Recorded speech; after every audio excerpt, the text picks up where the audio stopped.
अस्सलाम वालेकुम friends, once again Meher Ali Wan, welcome again to my YouTube channel Property Insiders. Kindly subscribe my channel before watching the videos. और ये मेरी videos इंशाल्लाह आपको real estate के वाले से लेटेस्ट अपडेट्स देती रहती हैं और इसी के थ्रू हम आपसे कनेक्ट रहते हैं। एक आज हमारे पास बहुत अच्छा एक टॉपिक है और मैंने सोचा इसको आपको वीडियोस पे प्रोवाइड कर दूं। तो आज का टॉपिक ये है कि जब हम प्लॉट ख़रीदने जाते हैं तो हमारे पास दो तरह की ऑप्शंस होती हैं। एक प्लॉट हमें पसंद होता है, हम कहते हैं जी हमें ये प्लॉट ख़रीदना है, तो आपके जो आगे एजेंट्स हैं या डीलर्स हैं वो कहते हैं कि सर ये 1-to-1 मीटिंग में पॉसिबल है, और एक कहते हैं कि सर ये ऑन भी आना है। तो कौन सी परचेजिंग करनी चाहिए, तो आज मैं इसी के ऊपर एक वीडियो में अपलोड करने जा रहा हूँ। सबसे पहले जब हम देखें प्लॉट हम पसंद करते हैं, कुछ सोसाइटी है उसके आगे फिर एक सेक्टर होता है, फिर आगे स्ट्रीट होती है, फिर आगे प्लॉट में जो है वो नंबर्स होते हैं। तो ये पूरी रैकी के बाद हम प्लॉट जब एक क्लाइंट हमारे वो पसंद करते हैं कि हम परचेज़ करना चाहते हैं, तो नेक्स्ट जब वो उसका प्रोसेस आता है कि प्लॉट जब हमने ख़रीदना है तो उसका क्या तरीक़ाकार होगा। तो सबसे पहले तरीक़ाकार ये होता है कि देखिए हमने जो चीज़ देखनी है कि वो प्लॉट लोकेशन ठीक है और उसकी प्राइस ठीक है।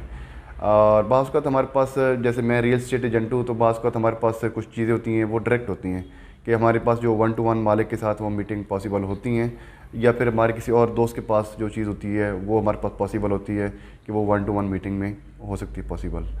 तो दूसरी वो होती है कि मिसाल के तौर पे एक बंदे ने एक प्लॉट की कीमत है 1 करोड़ रुपया और उन्होंने उसको पेमेंट कर दी है 10 लाख रुपया और उनसे 4 वीक का टाइम ले लिया। तो इस दौरान उनके पास पूरा अख्तियार होता है कि वो प्लॉट को आगे के अपने नाम पे या अपने किसी और के नाम पे किसी भी अपने नॉमिनी को वो ट्रांसफ़र करवा दे सकते हैं। तो इस दौरान वो अपने प्लॉट आगे सेल कर सकते हैं। तो उस दौरान उस प्लॉट को हम कहते हैं कि वो ब्याने वाला प्लॉट है। इसमें देखिए सर, दो चीज़ें हैं कि अगर बाज़ औक़ात हमारे किसी क्लाइंट्स को एतराज़ होता है कि नहीं हमने 1-to-1 मीटिंग में ही प्लॉट लेना है, तो अगर वो जिस भाई ने वो प्लॉट का बयाना किया हुआ है तो ज़ाहिर बात है उसकी कोशिश होगी 1 करोड़ 1 में बेचे या 2 में बेचे, तो वो कभी भी आपकी मीटिंग पॉसिबल नहीं हो सकती, क्योंकि इस दौरान वो ख़ुद प्लॉट के ऊपर वो बयाना कर चुके होते हैं। इसको हम कहते हैं कि टेक्निकल ट्रेडिंग भी इसे कह सकते हैं। तो इस दौरान जो हमारी कोशिश ये होती है कि हम इसको जस्टिफाई करें कि क्या चीज़ होती है। देखिए अगर आप बयाने वाला प्लॉट लेते हैं मिसाल के तौर पे, तो इसका हमें एक फ़ायदा ये होता है कि वो जो चीज़ होती है वो हमें 100% कन्फर्म होती है, क्योंकि ऑलरेडी बंदे के साथ स्टाम्प एग्रीमेंट हो चुका होता है। तो वो मालिक फिर ये है वो कभी रेट के ऊपर हमें ये नहीं कहेगा कि यार मुझे रेट कम मिल रहा है, क्योंकि एग्रीमेंट हो चुका होता है और वो फिर चीज़ें कंफर्म होती हैं, क्योंकि वो 1 महीने का टाइम होता है, उसके अंदर उसको पेमेंट हमने करनी होती है। और दूसरा फिर वो ये नहीं कहेगा कि यार मेरा मूड नहीं बन रहा, मेरा दिल नहीं कर रहा, या मैं मशवरा करना है मैंने बेगम से या किसी से भी मशवरा करना है, तो इस चीज़ के ऊपर वो बंदा बैक आउट नहीं कर सकता।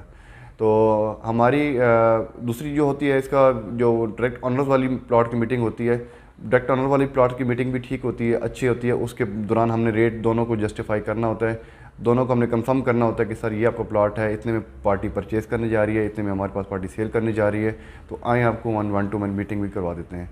तो वो भी प्रोसेस अच्छा है। लेकिन इसमें जो सबसे बड़ी चीज़ है कि मैं आपको एक बात कहूँ, टेक्निकली बात ये होती है कि अगर मिसाल के तौर पे हम 1-to-1 मीटिंग में प्लॉट परचेज़ करना भी चाहें, तो अगर बंदे की विश है कि मैंने ये प्लॉट नंबर 20 लेना है, तो मैं 1-to-1 मीटिंग में ही लेना चाहता हूँ, तो एन मौके पे बाज़ औक़ात बंदा नहीं मान जाता कि नहीं ये मेरा मूड नहीं है, ठीक है। तो इसमें हमने ये चीज़ देखनी है कि हमें जो प्लॉट मिल रहा है वो या बयाने वाला मिल रहा है या अलॉटी वाला मिल रहा है। सबसे बड़ी बात है कि क्या वो मार्केट का रेट है। बाज़ औक़ात हमारे पास जो 1-to-1 प्लॉट वाले मालिक हैं जो कहते हैं हमने 1-to-1 मीटिंग में देना है, प्लॉट की कीमत है 1 करोड़ रुपया, वो कहते हैं जी हमने 20-25 से कम हमने नहीं देना। तो उस प्लॉट का हमें कोई फ़ायदा नहीं है कि जो 1-to-1 मीटिंग वाला भी हो लेकिन वो मार्केट का रेट ही ना हो सकता है वो बयाने वाला प्लॉट जो मार्केट का 1 करोड़ रुपए वर्थ है वो हो सकता है वो 98 में मिल जाए, 1-2 में मिल जाए। तो इस चीज़ से हमने कभी भी इस चीज़ को अपने वहम में नहीं लाना कि हमारे 1-to-1 मीटिंग वाला प्लॉट ही हमेशा सस्ता मिलता है, ऐसी बात बिल्कुल नहीं है। आज जहाँ तक पॉसिबल हो हम रेट्स बराबर हों, तो हमारी पूरी कोशिश होती है कि हम मालिक की 1-to-1 मीटिंग भी करवा दें, अगर वो दोनों रेट पे एग्री हैं तो दोनों प्रोसेस चलते हैं, दोनों तरीक़ाकार ठीक हैं, आप इस चीज़ को दोनों को फॉलो कर सकते हैं, किसी में भी कोई प्रॉब्लम नहीं है। तो इस चीज़ को आप हमारी तरफ से इन चीज़ को इंश्योर कर सकते हैं कि आपका किसी किस्म का भी नुकसान नहीं होने देंगे। मार्केट रेट पे आप परचेज़ करेंगे, मार्केट रेट पे आप सेल करेंगे, तो दोनों को फ़ायदा होता है। तो इसी तरह हमारी कोशिश होती है कि हम रियल एस्टेट पे यहाँ बैठे हैं, इस चीज़ को जस्टिफाई करें कि हम दोनों का किसी में से दोनों पार्टी का नुकसान ना हो। तो थैंक यू सो मच आपकी वीडियो देखने का। इंशाल्लाह आपके लिए लेटेस्ट इन्फॉर्मेशन हम DHA मुल्तान का सेगमेंट शुरू करने वाले हैं, तो इंशाल्लाह आपको लेटेस्ट इन्फॉर्मेशन आपको वहाँ से हम देते रहेंगे। Thank you so much for watching.